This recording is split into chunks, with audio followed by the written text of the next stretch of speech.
السلام علیکم پیارے بچوں، کیسے ہیں آپ سب؟ امید ہے خیریت سے ہوں گے۔ آئیے کہانی پڑھتے ہیں سائن بورڈ۔ شہر شوشو کے بازار میں ایک ننھا سا ریسٹورنٹ تھا۔ شہر شوشو کے بازار میں ایک ننھا سا ریسٹورنٹ تھا۔ اس کے دروازے کے اوپر ایک کالے تختے پر لکھا ہوتا تھا، یہاں تازہ عمدہ مچھلی ہر وقت ملتی ہے۔ یہاں کی تلی ہوئی مچھلی تمام شہر میں مشہور تھی، سرخ، مزیدار، اور اس پر آلو کے قطلے پڑے ہوئے۔ 3 سال پہلے میں اور میری چینی سہیلی شین فون مچھلی کھانے کے لیے ہر شام وہاں جایا کرتی۔ ان واقعات کو ایک عرصہ گزر گیا۔ میں اور میری سہیلی شین فون دنیا کی سیاحت کے لیے نکل پڑی۔ پچھلے دنوں اتفاق سے ہمارا جہاز پھر شوشو کے ساحل سے آ لگا تو شین فون نے اپنی ننھی ننھی آنکھیں بمشکل چیر کر خوشی کے لہجے میں مجھ سے کہا، روحی چلو بازار جا کر اپنے پرانے ریسٹورنٹ سے مچھلی کھا آئیں۔ مجھے اس کی رائے بہت پسند آئی اور ہم دونوں بازار کی طرف روانہ ہو گئیں۔ وہاں جا کر دیکھا تو وہ سائن بورڈ نظر نہ آیا جس پر مچھلی کا اشتہار ہوتا تھا۔ ہم مایوس ہو کر لوٹنے ہی کو تھے کہ شین فون نے اپنی ناک پھلا کر پہلے تو خوشبو سونگھی، پھر ایک دکان کی طرف اشارہ کر کے کہا، روحی ہو نہ ہو مچھلی کی دکان بس یہی ہے، دیکھو کیسی لذیذ خوشبو آ رہی ہے۔ میں نے نظر اٹھا کر دیکھا تو دکان پر ایک سادہ کالا تختہ تو لگا ہوا تھا، مگر اس پر نہ دکان کا نام تھا نہ مچھلی کا اشتہار تھا، لیکن مچھلی کی خوشبو سونگھ کر اس دکان میں گھسنا ہی پڑا۔ اندر جا کر دیکھا تو 20 آدمی چھوٹی چھوٹی میزوں پر بیٹھے مزے سے تلی ہوئی مچھلی اور آلو کے قطلے کھا رہے تھے۔ یہ دیکھیں تصویر میں، قطلے اڑا رہے تھے۔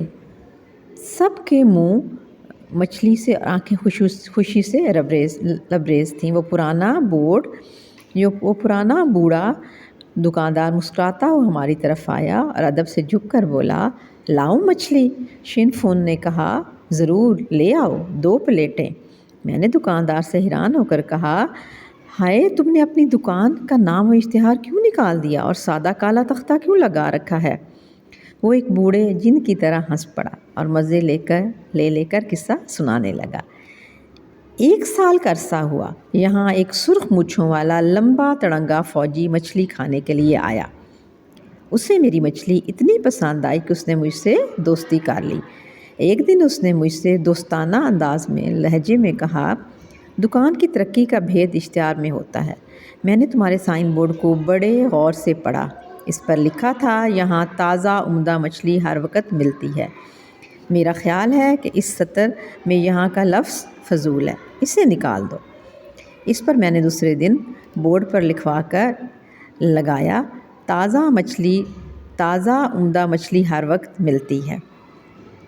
تیسرے دن وہی فوجی آیا اور کہنے لگا، میں کل تمام رات غور کرتا رہا، اس سطر میں تازہ کا لفظ بھی فضول ہے، اسے بھی نکال دو۔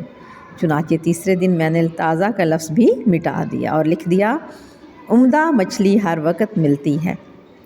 چوتھے دن وہی فوجی آیا اور کہنے لگا، عمدہ کا لفظ بھی بے معنی ہے، اس پر میں نے وہ لفظ بھی مٹا دیا اور لکھ دیا، مچھلی ہر وقت ملتی ہے۔ دیکھا، یہ وہ آپ کو کہانی سنا رہا ہے ان دونوں کو، یہ چائنیز ریسٹورنٹ کی بات ہے، ٹھیک ہے، چائنا کی ایک کہانی ہے۔ پانچویں دن فوجی بولا، میں رات بھر سوچتا رہا ہوں، ہر وقت کا لفظ بھی بہت برا معلوم ہوتا ہے، اس پر میں نے لکھ دیا، مچھلی ملتی ہے۔ چھٹے دن فوجی پھر آیا اور کہنے لگا، ملتی ہے کہ لفظ بھی مجھے رات بھر کھٹکتے رہے، صرف مچھلی لکھنا کافی ہے۔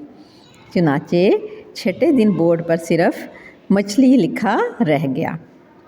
7ویں دن وہی فوجی دوست آیا اور کہنے لگا، میں رات بھر غور کرتا رہا، یہ مچھلی کا لفظ بھی مجھے ناپسند ہے، تم صرف سادہ بورڈ لگوا دو، تمہاری مچھلی کی خوشبو سے تمام بازار مہکتا رہتا ہے، جس کی ناک ہوگی وہ خود خوشبو سونگھتا ہوا تمہاری دکان پر پہنچ جایا کرے گا۔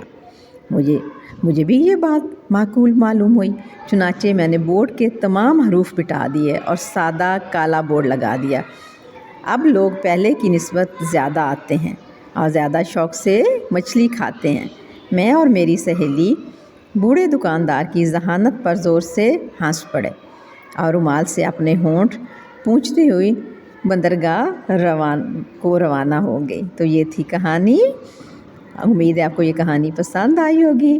آئیے اس میں سے خاص الفاظ پھر پڑھ لیتے ہیں۔ مندرجہ ذیل الفاظ کے معنی لکھ کر اپنے جملوں میں استعمال کیجیے۔ سیاحت کا مطلب ہے سیر کے لیے کہیں جانا، سیر و سیاحت کے لیے جانا، دوسرے ملکوں میں جانا۔ سطر لائن کو کہتے ہیں۔ لبریز بھرا ہوا، لذیذ آپ کو پتہ ہے مزیدار، معقول یعنی کہ جو بات عقل میں سمجھ آتی ہو، سمجھ کے مطابق، عقل اور سمجھ کے مطابق ہو۔ بندرگاہ جہاں پہ جہاز آ کر رکتے ہیں۔ سوالات ہیں، چھوٹے سے ریسٹورنٹ سے لوگ مچھلی شوق سے کیوں کھاتے تھے؟ کیونکہ وہاں کی مچھلی بہت مزیدار تھی۔ فوجی دوست نے دکاندار سے کیا کہا تھا فوجی دوست نے دکاندار سے کہ تمہاری مچھلی اتنی مزیدار ہے اس لیے بورڈ کی ضرورت نہیں ہے، جس کی ناک ہوگی وہ سونگھتا ہوا آ جائے گا۔ دکان کے مالک نے سائن بورڈ کالا کیوں کروا دیا؟